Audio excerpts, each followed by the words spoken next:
നമസ്കാരം.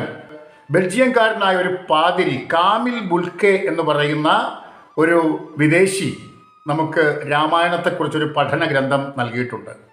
അദ്ദേഹം ഹിന്ദിയിലും സംസ്കൃതത്തിലും ഒക്കെ ആകൃഷ്ടനായി ഇന്ത്യയിൽ വന്ന് ഹിന്ദിയും സംസ്കൃതവും ഒക്കെ ആഴത്തിൽ പഠിച്ച് രാമായണത്തിൻ്റെ മാഹാത്മ്യത്തെക്കുറിച്ച് കൂടുതൽ അറിഞ്ഞ് അതിനെക്കുറിച്ച് ഗവേഷണം നടത്തിയിട്ട് രാമകഥ ഉൽപ്പത്തിയും വികാസവും എന്ന പേരിൽ ഒരു പുസ്തകം പ്രസിദ്ധീകരിച്ചു. അത് അദ്ദേഹത്തിൻ്റെ തീസീസ് ആണെന്നാണ് പറയുന്നത്. അതിൽ ഈ ലോകത്ത് പ്രചരിക്കുന്ന എല്ലാ രാമായണങ്ങളെയും കുറിച്ച് പ്രതിപാദിച്ചിട്ടുണ്ട്. അതിൽ അറബി രാമായണത്തെക്കുറിച്ച് മാത്രം പ്രതിപാദിച്ചിട്ടില്ല. അതൊരു മറ്റൊരു വിഷയമായിട്ട് ഞാൻ പിന്നീട് പറയാം.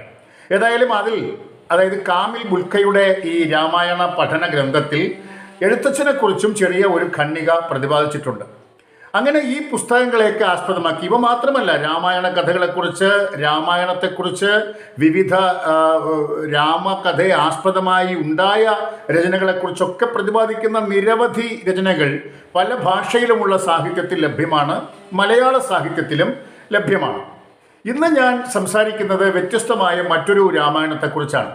ബുദ്ധമതക്കാരുടെ ഇടയിൽ പ്രചാരത്തിലുള്ള ദശരഥ ജാതകം എന്ന് പറയുന്ന രാമായണം, രാമകഥ പ്രതിപാദിക്കുന്ന ഒരു കൃതിയാണ് അത്. ആ രാമായണം കഥ പ്രകാരം ദശരഥൻ കാശിയിലെ ബനാറസിലെ ഒരു രാജാവാണ്. ഈ ദശരഥന് 3 മക്കളാണ് ഒരു ആദ്യ ഭാര്യയിൽ ഉള്ളത്. അതിൽ ആദ്യ മകൻ്റെ പേര് ജ്ഞാനിരാമൻ അഥവാ രാമപണ്ഡിതൻ എന്നാണ്. നമ്മുടെ ശ്രീരാമൻ തന്നെയാണ്. രണ്ടാമത്തെ മകൻ ലഖനൻ, ആ ലഖനനാണ് നമ്മുടെ ലക്ഷ്മണൻ. മൂന്നാമത്തെ മകൾ സീത.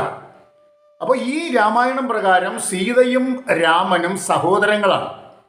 ഈ രാമൻ്റെയും ലഖനൻ്റെയും സീതയുടെയും, അല്ലെങ്കിൽ രാമപണ്ഡിതൻ്റെയും ലഖനൻ്റെയും സീതയുടെയും അമ്മ അകാലത്തിൽ മരിക്കുമ്പോൾ ഈ ദശരഥൻ മറ്റൊരു വിവാഹം ചെയ്യുന്നു. അതിലുണ്ടായ മകനാണ് ഭരതൻ. പക്ഷേ തൻ്റെ ഭാര്യയെ ഈ ദശരഥന് ഒരു ഭയം, തൻ്റെ മക്കളായ ജ്ഞാനിരാമനെയും ലഖനനെയും സീതയെയും തൻ്റെ ഭാര്യ വകവരുത്തുമോ എന്ന് ഭയന്ന് ആ പിതാവ് ഈ രാമനെയും ലഖനനെയും സീതയെയും കൂടി കാട്ടിലേക്ക് അയക്കുകയാണ്. അവർ നമ്മുടെ വാൽമീകി രാമായണത്തിലും മറ്റ് രാമായണങ്ങളിലൊക്കെ ദണ്ഡകാരണ്യത്തിലേക്കാണ് പോയതെങ്കിൽ ഇവർ പോകുന്നത് ഹിമാലയത്തിലേക്കാണ്.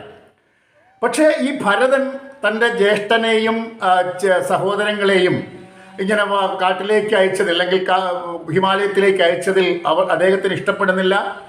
പോയി തിരികെ വിളിക്കുന്നു. പക്ഷേ അച്ഛൻ്റെ വാക്ക് പാലിക്കാനാണ് ഞാൻ വന്നതെന്നും അതുകൊണ്ട് അത് ഞാൻ പാലിച്ചേ മടങ്ങി വരുള്ളൂ എന്നും നമ്മുടെ ജ്ഞാനിരാമൻ അല്ലെങ്കിൽ രാമപണ്ഡിതൻ പറയുകയാണ്.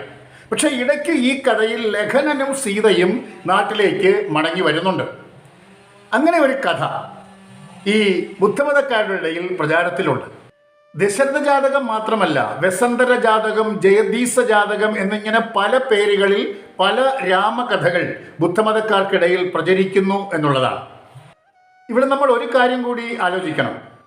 കുറച്ചുനാൾ മുമ്പ് നേപ്പാൾ പ്രധാനമന്ത്രിയായിരുന്ന കെട്കപ്രസാദ് ശർമ്മ ഒലി, KP ശർമ്മ ഒലി ഒരു പ്രസ്താവന ഇറക്കി വിവാദമായത് നമുക്കറിയാം. ശ്രീരാമൻ ജനിച്ചത് ഭാരതത്തിലല്ല, നേപ്പാളിലാണ് എന്ന് അദ്ദേഹം പ്രസ്താവിക്കുകയുണ്ടായി. നേപ്പാളിലെ ഓരോ സ്ഥലങ്ങളും ചൂണ്ടിക്കാണിച്ചിട്ട് ഇതായിരുന്നു രാമൻ്റെ ജന്മസ്ഥലം, ഇവിടെയാണ് സീത ജനിച്ചതെന്നൊക്കെ പറഞ്ഞു. അത് അവിടുത്തെ ഒരു ടൂറിസം വികസനവുമായിട്ട് ബന്ധപ്പെട്ട് അദ്ദേഹം നടത്തിയൊരു പ്രസ്താവനയാണ്. ഇത് ഇന്ത്യയുമായിട്ട്, ഭാരതീയരുമായിട്ടൊക്കെ ഉള്ള ചെറിയ ഒരു തർക്കത്തിനൊക്കെ വഴിവെച്ചു. എങ്കിലും നേപ്പാളുകാർ വിശ്വസിക്കുന്നത് അവരുടെ ഇടമാണ്, അല്ലെങ്കിൽ അവരുടെ സ്ഥലത്താണ് രാമായണം കഥ നടന്നത് എന്നാണ്. ഇങ്ങനെ ഓരോരുത്തർക്കും വിശ്വസിക്കാൻ അവകാശമുണ്ട്, സ്വാതന്ത്ര്യമുണ്ട്.